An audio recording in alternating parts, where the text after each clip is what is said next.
So, what I want to talk about today is how a lot of people are just going down the wrong path and are just messing up their life by doing things that everyone else around them on TV, and they're painting a picture of what is normal for a relationship, and that picture is causing people to just mess up their life. They're screwing their life because of that false picture. So I'm going to talk about like three different points. So I'm going to have chapter markers for each of those points. If there's some you're not interested in, please skip forward.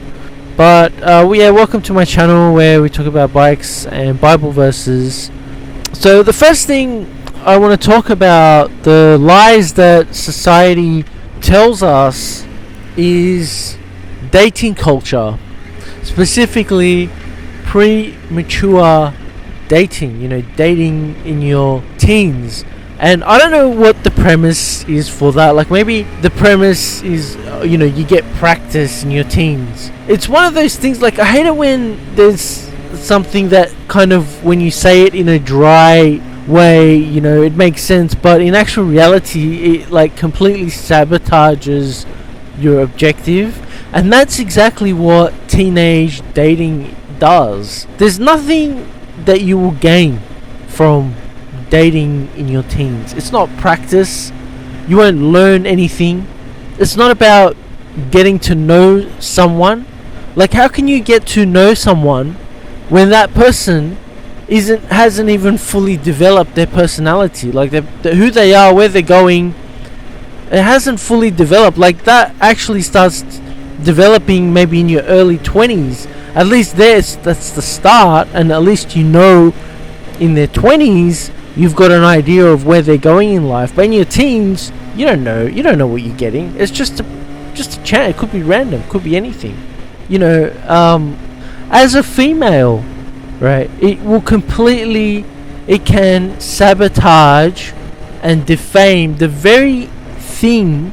When you date in your teens as a female, it sabotages the very one thing that a man looks to commit his whole life to. You want a committed man.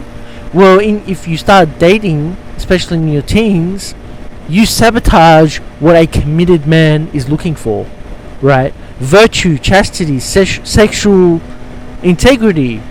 The primal instinct. This is not even, the men don't even have to think about it. It's like ingrained primal instinct in choosing a woman is a woman that you got to think about what he's choosing. He's choosing a woman that he can devote and commit his whole life, his labor, his resources. Like, he's going to be working and laboring, working hard, putting his body on the line, his heart on the line.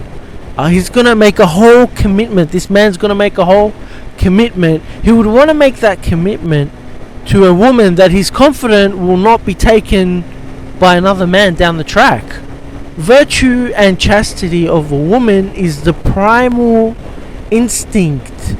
It's ironic. You're dating because you want to get to know someone, you want to get to practice, but you're sabotaging. Like, you're just blowing it. You're just blowing it by dating. You don't need that practice, right? You're blowing the most important thing that a man looks for. I mean, you'll get men later on, but not committed ones. Not men who are going to commit. Like, a man is not going to commit all his labor, working day in, day out to make money for something that can be taken by another man later on down the track. That's the primal instinct. Is looking for a woman who is modest. Now, to be fair, there are some people who have started relationships in their teens that I know. They started in their teens and then they ended up getting married and they've been together. So, like, it can happen. I'm not saying that it can't happen, but in general, most cases the odds are against you. There are, like, physiological reasons why dating as a teen doesn't work. Hormones and underdeveloped brain. Like, the brain doesn't fully develop until, like, sort of the 20s, mid-20s maybe, fully develop.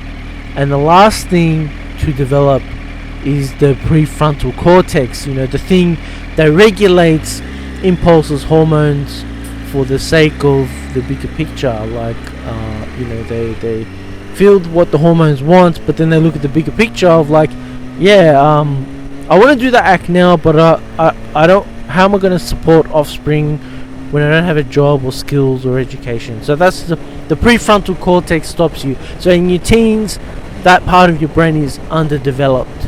It's not fully developed.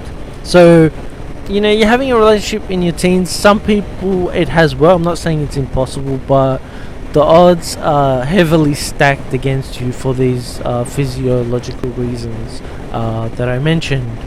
The second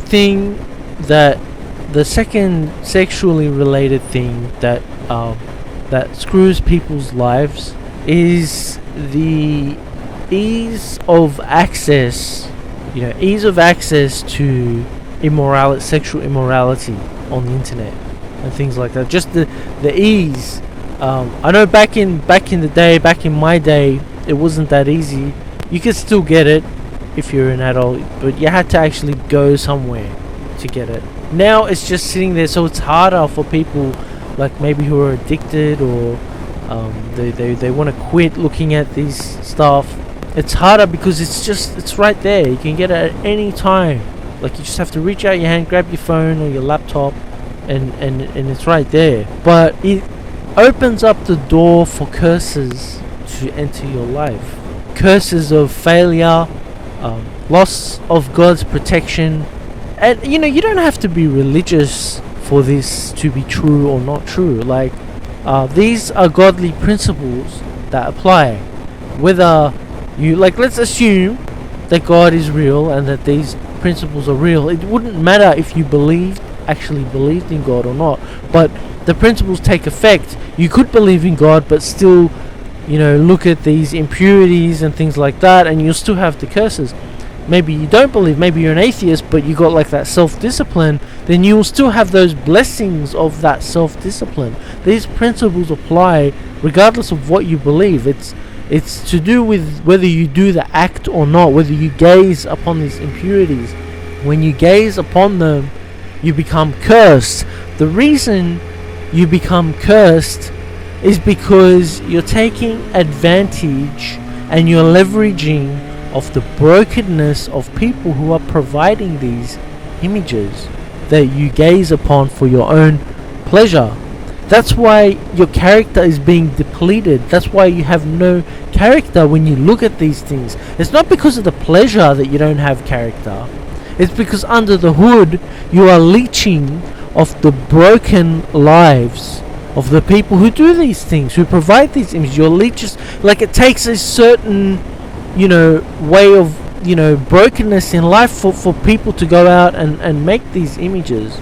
A lot of the time, the journey that drove these people who provided these images, right, is one of abuse and trauma and addiction, maybe family breakup, emotional pain, and a lot of these elements go into a person's life that would kind of drives them. That's the journey that they went to get to this place where they're providing you with these images, and you are leveraging off that for pleasure. Do you want to go through the things that they went through that led them to that point? Do you want your loved ones to go through the things that they went through, the brokenness, the trauma, the abuse, whatever led them down to provide these images? You don't want to go through. You don't want your loved ones to go through that. You don't want people to go through that.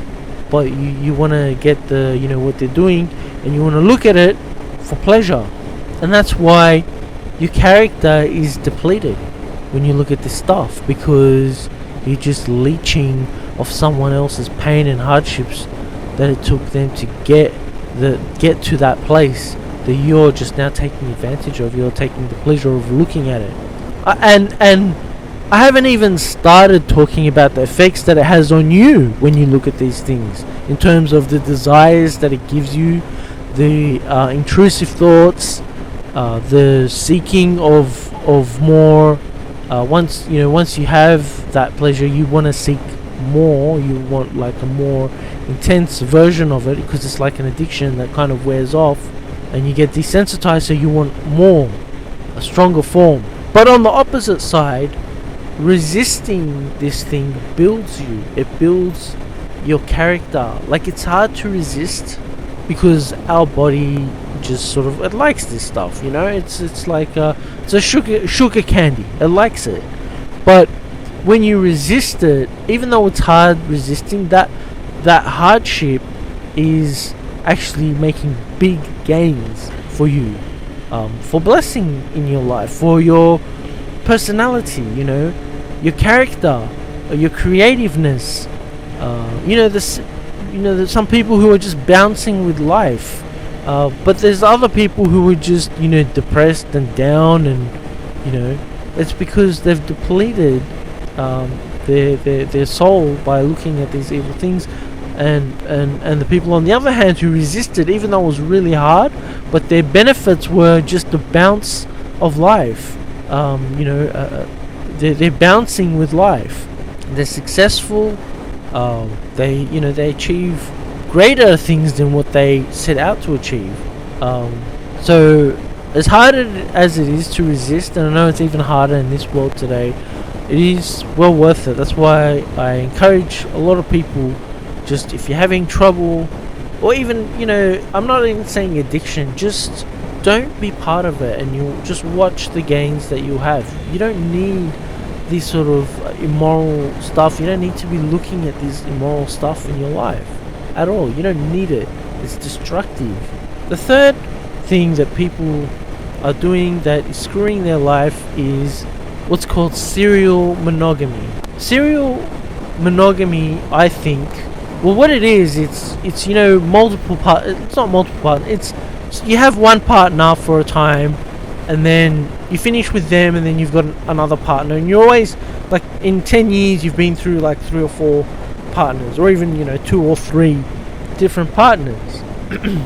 And I actually think this person is worse than a person who just goes and sleeps around, because the person who goes and sleeps around knows what they're doing is not socially acceptable, and they know that it's wrong. But serial monogamy, this person who goes 2 years in one relationship, and then 2 years in the next, and then so on, they're lying to themselves. There is an illusion of dignity because they're not sleeping around and cheating. This is like different from what I was talking about, teenage dating, because this maybe happens later in your 20s and or 30s, but this is actually an outcome. This is the fruit of the people who get involved in teenage dating, get involved in serial monogamy, and people are cursing their lives because of this. I remember back in the 90s on TV and in magazines, and they were saying that it was normal. Serial monogamy, going a couple of years with one person, couple of years with the next person, like it was normal. This is the lies that is being fed, and people believe it, and they do it, and they mess up their life. It messes up their lives.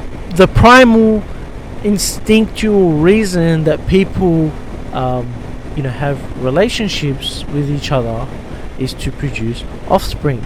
Producing offspring is a lifetime commitment. So changing partners every few years is a violation of your primal instinct. That's why people are screwed. That's why people are screwed mentally, emotionally. There was this guy saying that he doesn't want to date. He was in his, I think, 50s or something. He's like, he doesn't want to date women in their 30s or 40s because they're carrying too much baggage. They got too much hatred, and he's saying go for the young women. Go and screw their lives. That's fresh meat. Don't go with the women who already have their lives screwed. And people are wondering why they're unhappy, because they think this is normal. They've been told that this is normal. Now, I'm not making excuses if someone, there are outliers. If someone is abusive, there are probably legitimate reasons there where you can end a relationship. But what we're being fed is, you get bored and you try someone else. You don't like someone anymore, you try someone else. And this is what's screwing people's lives. A relationship is a lifelong commitment. So, that's... I don't want to be coming across as someone who's like judgmental or self-righteous.